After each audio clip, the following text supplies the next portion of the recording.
ప్రియ దేవుని యొక్క కుమార్తె ఒంటరిగా కూర్చొని అనేకమని సమస్తమని పోంగొట్టుకొని వేదనతో కన్నీరుతో ఎవరితో చెప్పుకోలేని జీవితము నువ్వు అనుభవిస్తున్నావేమో.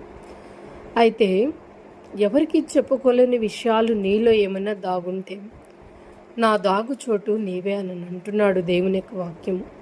కనుకనే దేవుని యొక్క రెక్కల క్రిందకి నువ్వు వచ్చినప్పుడు నీ సమస్తము జీవితము దేవుని పాద సన్నిధిలో పెట్టినప్పుడు నువ్వెవరితో చెప్పుకోలేని విషయాలు దేవుడితో నీ ఒంటరి సమయములు రహస్యమందు చూచి నీ తండ్రికి నువ్వు చెప్పినప్పుడు దేవుడు నీ పక్షాన నుండి దేవుడు సహాయం చేస్తాడని విశ్వసించు.